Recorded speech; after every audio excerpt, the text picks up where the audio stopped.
Most people don't fail because they don't care enough.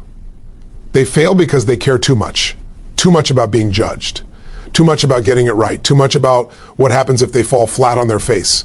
And the moment you let fear dress itself up as caring, you stop taking bold action, because when you're emotionally attached to the outcome, you hesitate.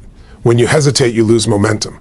And when you lose momentum, life doesn't wait for you. It moves on without you. Let's talk about the thing almost nobody wants to admit out loud, because it feels noble on the surface. You say you care deeply, you care about doing it right, you care about not failing, you care about what people will think, you care about not wasting time, not wasting potential, not embarrassing yourself, and you've convinced yourself that this level of caring makes you responsible, mature, driven. But I want you to hear this clearly, because this is where so many lives quietly stall. What you recalling caring is often just fear wearing a socially acceptable mask. Think about it. When you care too much, you don't act faster, you act slower. You hesitate, you overanalyze, you replay conversations in your head that haven't even happened yet. You imagine outcomes that don't exist. You wait for the perfect moment, the perfect plan, the perfect version of yourself. And while you're waiting, life keeps moving. Opportunities don't pause because you're trying to feel ready. Fear doesn't usually show up screaming, I'm afraid. That would be too obvious. Fear is smarter than that. Fear shows up whispering, be careful. Fear says, let's not rush this. Fear says, what if this doesn't work? Fear says, people might judge you. And suddenly you're stuck, not because you don't want it badly enough, but because you want it so badly that you're afraid to touch it. Caring too much creates pressure, and pressure collapses performance. You've seen this before. An athlete overthinks a simple move and misses. A speaker gets trapped in their head and forgets their words. A leader second guesses themselves and loses authority in the room. The skill didn't disappear. The intelligence didn't vanish. What changed was the emotional weight attached to the moment. When you make the outcome everything, your nervous system goes into protection mode. It's not asking, how do I win? It's asking, how do I avoid pain? And a system designed to protect you will never help you perform at your peak. Peak performance comes from presence, not panic. From engagement, not emotional overload. Here's the truth most people never learn. The people who look confident aren't people who care more. They're people who care less about the wrong things. They don't attach their self-worth to every result. They don't make one moment mean everything about who they are. They show up, they play full out, and they let the chips fall where they may. That's not apathy, that's power. When you stop needing the outcome to validate you, something incredible happens. Your body relaxes. Your breathing deepens, your mind sharpens, you become decisive.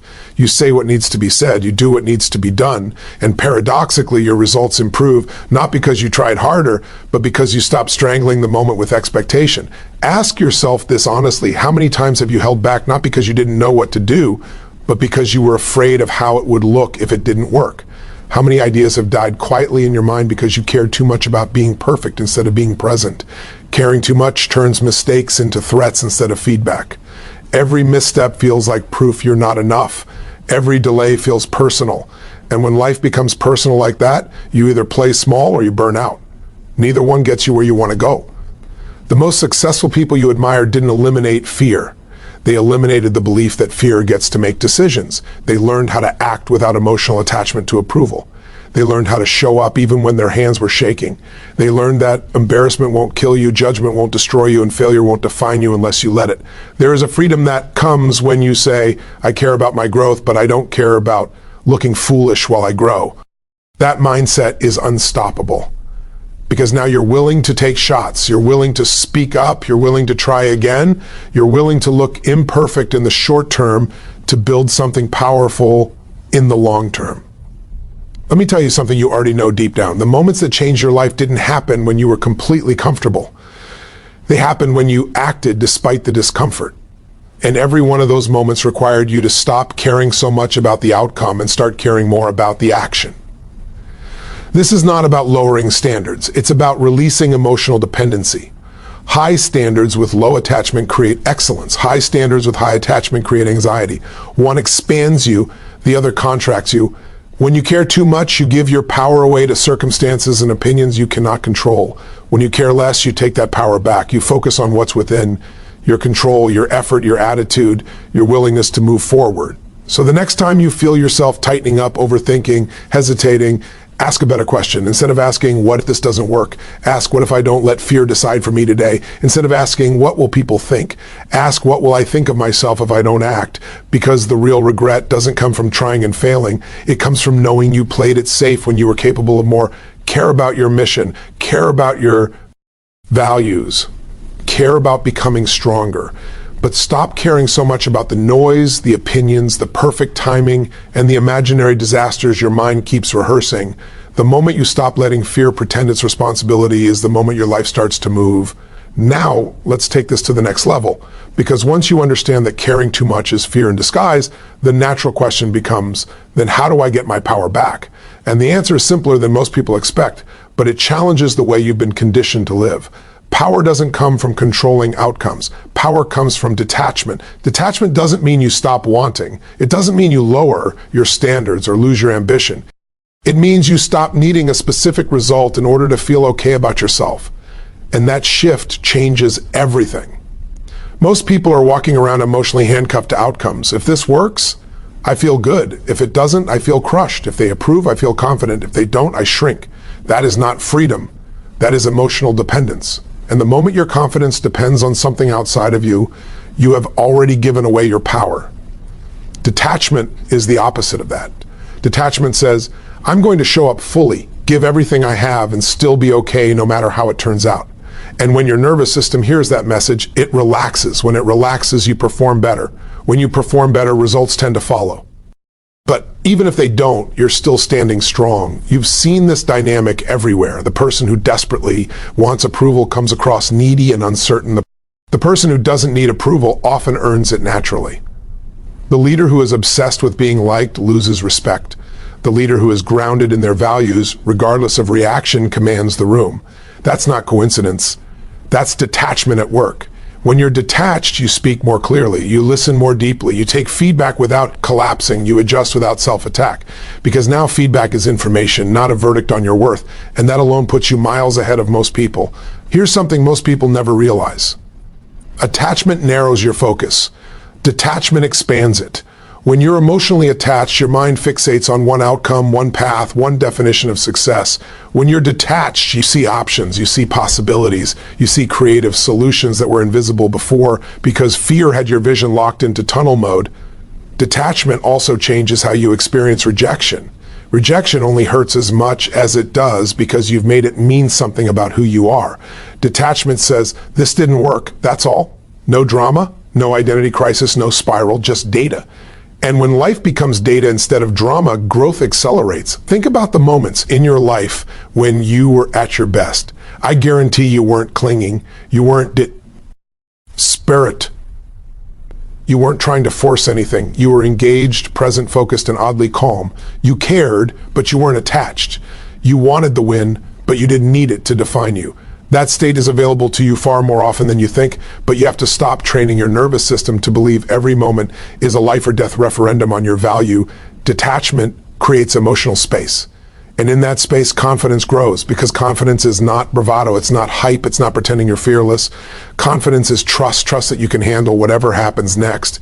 And you cannot build that trust if you're constantly trying to control outcomes instead of controlling your response. Here's a hard truth, but a liberating one. You were never in control of outcomes to begin with. You can influence, you can prepare, you can commit, but control, that was an illusion. And letting go of an illusion doesn't weaken you, it frees you. When you stop gripping so tightly, you stop exhausting yourself emotionally, you conserve energy, you become resilient, you recover faster, you take bigger risks, not because you don't care, but because you're no longer afraid of falling. And this is where real courage lives. Not in the absence of fear, but in the absence of emotional attachment to fear stories. You act anyway, you speak anyway, you move anyway. Detachment also gives you back your time. How much mental energy have you burned replaying scenarios and agenting reactions, rehearsing explanations that never happened? Detachment says, I'll handle it if it comes. And suddenly your mind is free to focus on what actually matters right now. When you live this way, you become grounded. People feel it when they're around you. There's a steadiness, a calm intensity. You're not trying to prove anything. You're not chasing validation. You're just showing up as yourself fully engaged, unattached to the applause or the criticism.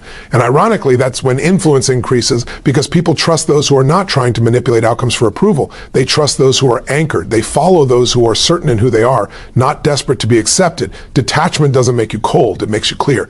Clear about your values, clear about your intentions, clear about your boundaries. You stop saying yes out of fear. You stop saying no out of guilt. You act from alignment, not attachment. And here's the most powerful part. When you're detached, failure loses its grip on you. Failure becomes temporary. Failure becomes instructive. Failure becomes part of the path, not the end of it. And when failure loses its power, so does procrastination, so does hesitation, so does self-doubt. Because what is self-doubt, really? It's fear of what failure might mean. Detachment strips failure of meaning, and suddenly action feels lighter. So if you want to reclaim your power, practice this daily. Care deeply about your fort. Care deeply about your integrity, care deeply about growth, and loosen your grip on outcomes you cannot control. Let go of the need to be right, the need to be praised, the need to have everything go perfectly. When you do, you'll notice something shift. You'll feel stronger, not weaker, calmer, not careless, focused, not frozen. And that's when you realize the truth most people never learn. The less you cling, the more powerful you become. Now, here's where people misunderstand this message. And if you miss this distinction, you'll either dismiss it or apply it the wrong way. When you hear the phrase, "I don't care," your mind might jump to apathy, laziness, quitting, disengagement. That's not what this is, not even close. I don't care is not an emotional shutdown. It's a strategic decision about where you place your energy, because the truth is, you always care about something. The question is not whether you care. The question is what you're caring about by default. And for most people, they're caring about the wrong things. They care about opinions they can't control. They care about reactions they can't predict. They care about being liked by people who aren't living their life. They care about looking smart instead of becoming strong. And all of that caring drains power instead of creating it. So when someone says, "I don't care," what they're really saying at their strongest is this: I'm no longer investing emotional energy into things that don't move my life forward. That's not apathy, that's focus. Think about how much energy it takes to constantly manage perception, to wonder how you're coming across, to adjust your behavior so you don't upset anyone, to filter your truth so it lands softly. That level of emotional monitoring is exhausting. And exhausted people don't lead, they don't create, they don't perform at their peak. I don't care is permission to redirect that energy back into what matters: your effort, your growth, your values, your standards. It's saying, I care deeply about becoming better, and I'm done caring about whether that process makes me look uncomfortable, awkward, or imperfect. Apathy says, nothing matters, so why try? Strategy says, this matters deeply, so I refuse to dilute my energy with nonsense. One collapses life, the other concentrates it. You see this in high performers all the time. They're not numb, they're not detached from purpose, they're deeply engaged, but they're selectively engaged. They've learned to say, I don't care to distractions, so they can say, I care fully to what counts. When you stop caring about every opinion, you start caring more about your mission. When you stop caring about being approved, you start caring about being effective. When you stop caring about comfort, you start caring about progress. And here's the paradox. People who say, I don't care, in this strategic way often end up producing more impact, not less, because their actions are cleaner. Air communication is clearer. Their decisions are faster. There's no emotional static slowing them down. Most people hesitate not because they lack information, but because they're emotionally negotiating with themselves. What if this upsets someone? What if I look foolish? What if this doesn't land? Strategic indifference cuts through that noise. It says, I'll deal with consequences if they come. I'm acting now. That doesn't make you reckless. It makes you decisive. There's also a deeper layer to this. When you practice saying, I don't care to external validation, you start developing internal validation. You become the source of your own approval. And when that happens, confidence stops being something you chase and starts being something you generate. You don't need applause to feel grounded. You don't need agreement to feel certain. You don't need reassurance to move forward. That's not arrogance. That's self-leadership.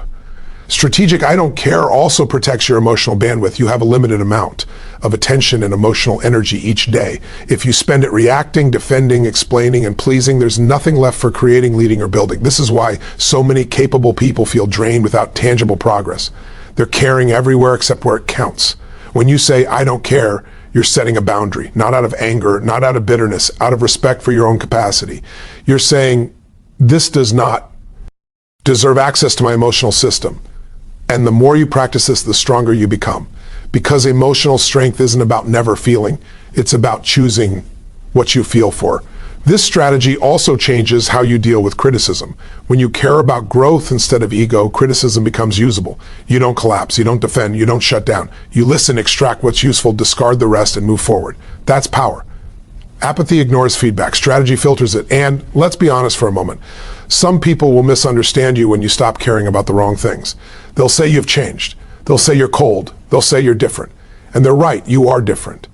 You're no longer available for emotional manipulation. You're no longer living for their comfort. That discomfort you feel when you imagine disappointing someone, that's the old pattern trying to survive. Strategic I don't care breaks that pattern. It says, I can disappoint others without betraying myself. That's maturity, that's leadership, that's freedom. This approach also removes unnecessary suffering. Most emotional pain is not caused by events. It's caused by meaning, by the stories you attach. They shouldn't think this shouldn't be happening. This means something about me. Strategic indifference cuts the story short. This happened next. And with that simplicity comes momentum. You don't spiral, you don't stall. You adjust and continue. And over time, those adjustments compound into results that look like confidence, clarity, and strength from the outside. So understand this clearly. I don't care does not mean you stop trying. It means you stop torturing yourself while you try.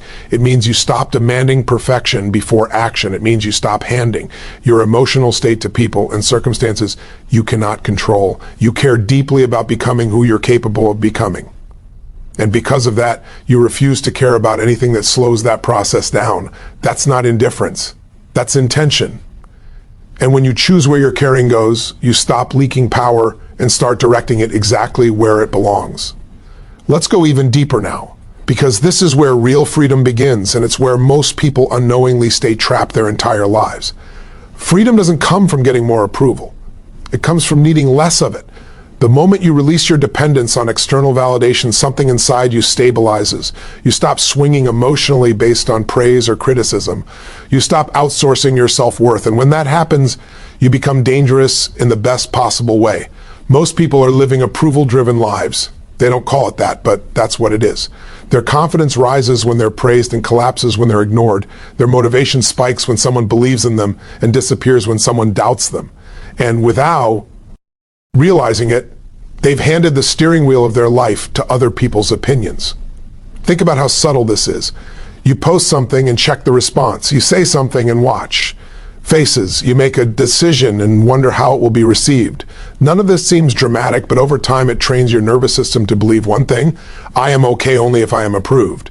And that belief quietly erodes courage, because if approval is required, risk becomes terrifying, truth becomes dangerous, growth becomes conditional.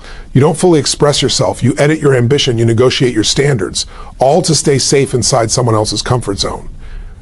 Releasing external validation doesn't mean you stop appreciating feedback or connection. It means you stop needing it to feel whole. It means your sense of worth is no longer up for public vote.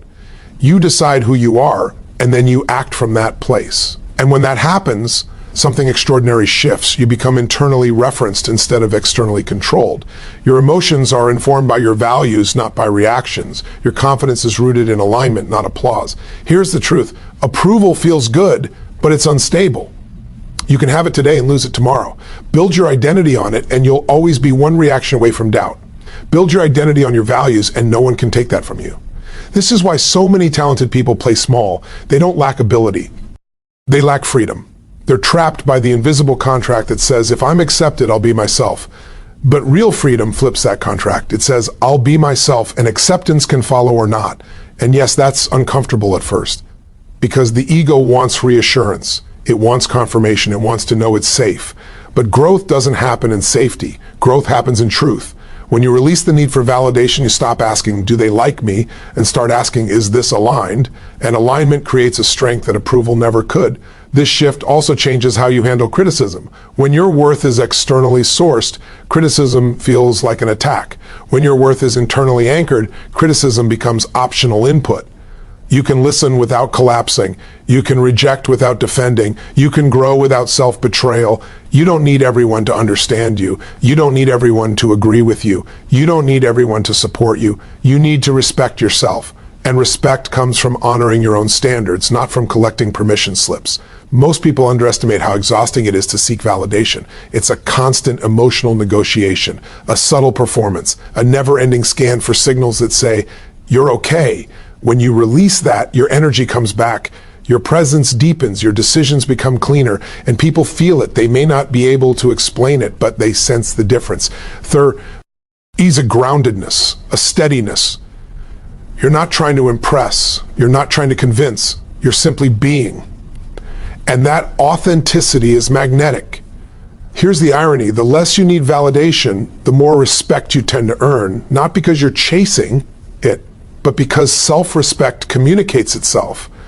People trust those who trust themselves. They follow those who are not easily shaken. This doesn't mean you become rigid or closed. It means you become selective. You choose whose feedback matters. You choose which opinions earn access. You stop letting random voices dictate your emotional state. Freedom is not caring what anyone thinks. Freedom is choosing whose opinion matters and refusing to be owned by the rest. When you live this way, you stop shrinking to fit rooms you've outgrown.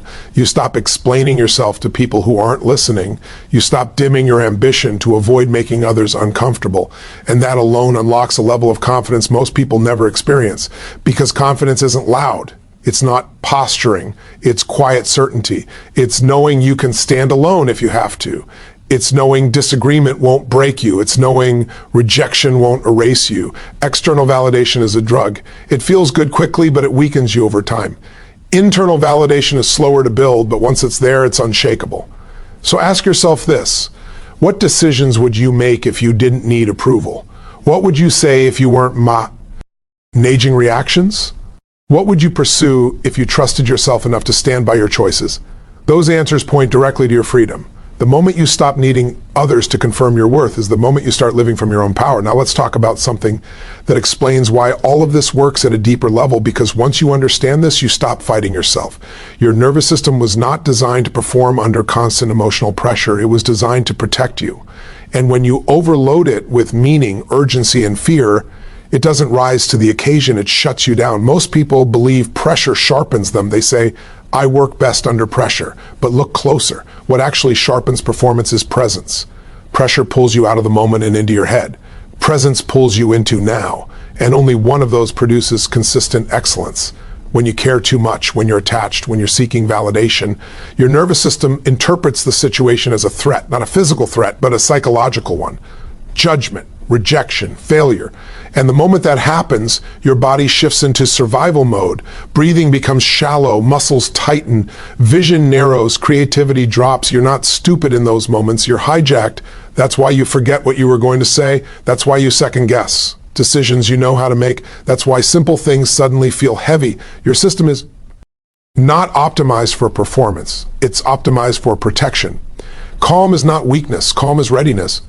When you remove emotional pressure, your nervous system gets a different message. It hears, I'm safe enough to engage. And when that happens, intelligence comes back online. Memory improves, intuition sharpens, timing gets better. You don't force actions, you respond. This is why the best performers look relaxed even in intense moments. They're not emotionally detached from purpose, but they are detached from panic. They've trained themselves to care deeply without creating internal chaos. And here's the part that changes everything. Calm intensity beats anxious effort every time. Anxious effort tries to control. Calm intensity allows flow. One burns energy, the other channels it. Most people think intensity means tension. It doesn't. Intensity is focus. Tension is fear. You can be fully intense and completely calm at the same time. In fact, that's the state where your best work lives. When you say, I don't care, in the strategic way we've been talking about, your nervous system releases unnecessary tension. You're not fighting imaginary threats. You're not bracing for judgment. You're present. And presence is power. Think about how different you feel when you're doing something just for the sake of doing it versus when you're doing it to prove something. One feels expansive, the other feels heavy, same action, different internal state, different results. Pressure makes you rush, calm makes you precise. Pressure makes you reactive, calm makes you responsive. Pressure makes you emotional, calm makes you effective. This is why overtrying is often the enemy of excellence. You don't get better by tightening. You get better by relaxing into focus. And relaxation doesn't mean laziness. It means trust. Trust in your preparation. Trust in your ability to adapt. Trust that you can handle whatever happens next. When your nervous system is calm, you don't need everything to go your way to stay centered. You don't fall apart at the first obstacle. You don't personalize every delay or misstep. You stay in the game longer, and staying in the game is how success actually happens. Most people quit emotionally long before they quit physically. They get overwhelmed, discouraged, self-critical. Calm intensity keeps you moving. It gives you resilience. It allows recovery instead of collapse. And this is why acting like you don't care is not about numbing yourself. It's about removing emotional excess. It's about saying, I'm not going to overload this moment with meaning it doesn't need. You let the moment be what it is, and you meet it with full presence. Your nervous system loves clarity. It hates chaos. When you stop dramatizing outcomes, you create clarity. When you stop catastrophizing, you create space. And in that space, your best self shows up. This also explains why confidence grows when pressure drops. Confidence is not a feeling you wait for. It's a state that emerges when your system feels capable, not threatened. Calm intensity communicates capability to your body.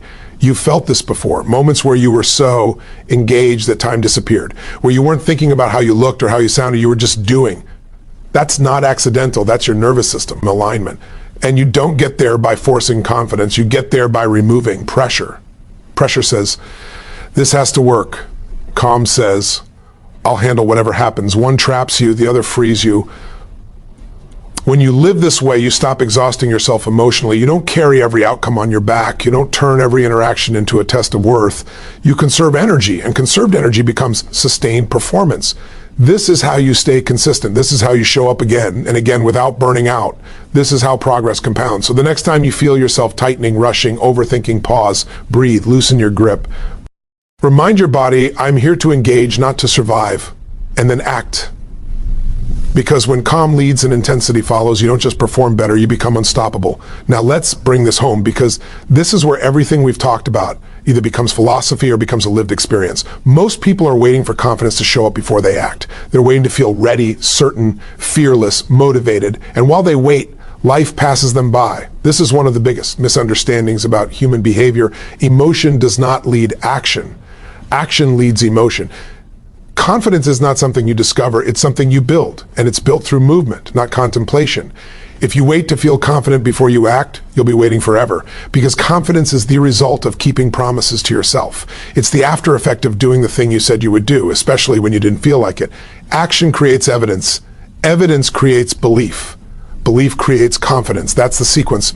Most people reverse it. They say, once I believe, then I'll act. But belief is born from behavior. Your nervous system doesn't trust your thoughts. It trusts your actions. Every time you act despite fear, despite doubt, despite discomfort, you send a powerful message to your system, I can handle this. And that message changes who you become. Think about it. You don't feel confident and then speak up. You speak up, survive at ND, then feel confident. You don't feel courageous and then take the leap.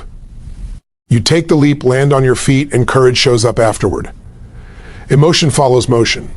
This is why acting like you don't care is so powerful. You're not pretending emotions don't exist. You're refusing to wait for them to give you permission. You act first, and you let emotion catch up later. And here's the key. Your mind will always give you reasons not to act. It's designed to predict danger, not progress. It will say, not yet. You need more information. You should wait until you feel more certain. That voice sounds reasonable, but most of the time it's fear negotiating for control. Action cuts through negotiation. When you move, even imperfectly, clarity appears. When you hesitate, confusion grows. Movement organizes your thinking. Stillness feeds doubt. This is why momentum is more important than motivation.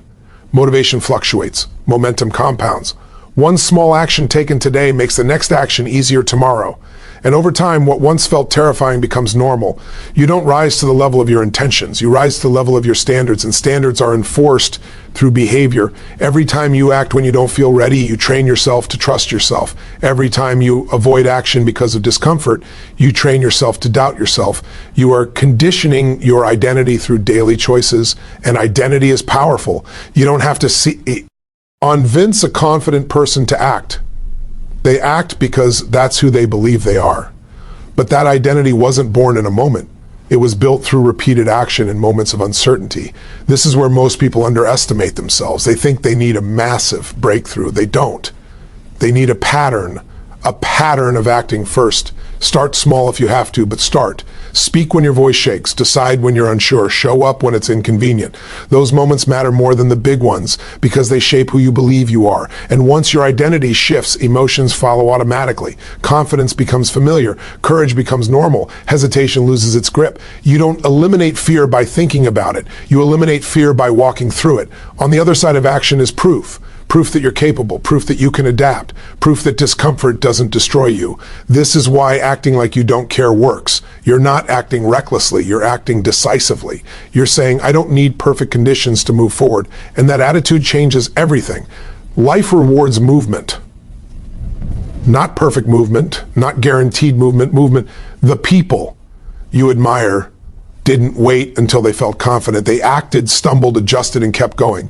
Confidence came later, quietly, as a byproduct. So stop asking yourself, how do I feel? And start asking, what's the next action? Feelings are information, not instructions. Action is instruction. When you act, you lead your emotions instead of being led by them. You become the driver, not the passenger. And eventually you realize something powerful. You don't need confidence to begin. You need courage for 5 seconds, the courage to move. The rest takes care of itself. Act first. Everything else will follow.